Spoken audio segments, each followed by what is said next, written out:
गडकिल्ले संवर्धन समिती असेल, आपल्या सारख्या विविध संस्था असतील, या सगळ्यांनी एकत्रितपणे जर आपण काही विचार केला तर जसं आता छत्रपती संभाजीराजांशी चर्चा झाल्यानंतर शिखा जैन मॅडम आणि रीमा मॅडम आल्या आणि पहिल्यांदा कुठेतरी युनेस्कोच्या वर्ल्ड हेरिटेज साईटवर आपले गडकिल्ले गेले पाहिजेत याचा प्रयत्न सुरू झाला. दरवेळी येणारं प्रत्येक सरकार छत्रपती शिवाजी महाराजांचं नाव घेऊन सत्तेवर येतं, पण ते आल्यानंतर ज्या पुढे 4 गोष्टी केल्या पाहिजे त्या होताना दिसत नाहीत. आणि त्यामुळे आपण कुठेतरी याची सुरुवात करावी, या विषयामध्ये काही 4 गोष्टी ठोस कराव्या, जेणेकरून आपण हा जो आपला गौरवास्पद इतिहास आहे की ज्या इतिहासाच्या माध्यमातून आत्ताच्या तरुण पिढीला पुढची दिशा शोधायला सापडायला मदत होईल मिळू शकतो. म्हणजे काल आम्ही ज्या दिवसभर छत्रपती संभाजीराजे आणि शिखा जैन मॅडम आणि रीमा मॅडम आम्ही गडकिल्ले पाहत होतो.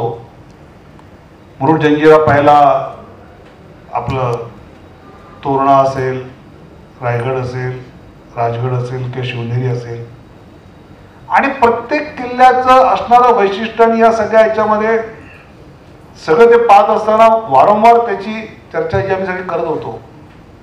म्हणजे जर छत्रपती शिवाजी महाराजांच्या गनिमी युद्ध नीती जी आहे, गुरिला वॉर, ह्याच्यावर अमेरिकेच्या विद्यापीठात PhD होते.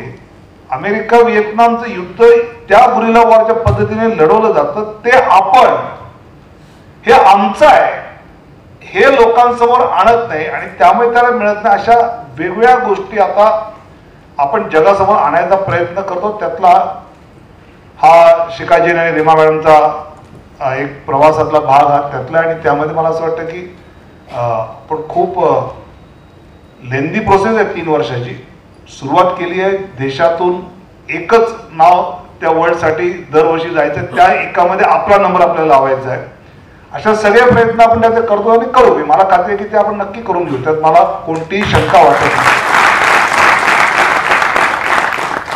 पण हे करत असताना आपल्याला आपल्या गडकिल्ल्यांच्या पातळीवर काय गोष्टी केल्या पाहिजेत, काय अजून 4 गोष्टी करण्याचा उपयोग आहे, किंवा काही या विषयात आपले प्रश्न असतील तर आपण आवर्जून विचारा. खरं म्हणजे मी तुमच्याशी चर्चा करायला, तुमचे प्रश्न ऐकायला किंवा त्यातून काही वेगळी दिशा जर मिळणार असेल आपल्या सांस्कृतिक विभागाला तर ती ऐकून घ्यायला मी उत्सुक आहे. त्यामुळे कोणी आपल्या जागेवर उभं राहून प्रश्न विचारायला हरकत नाही.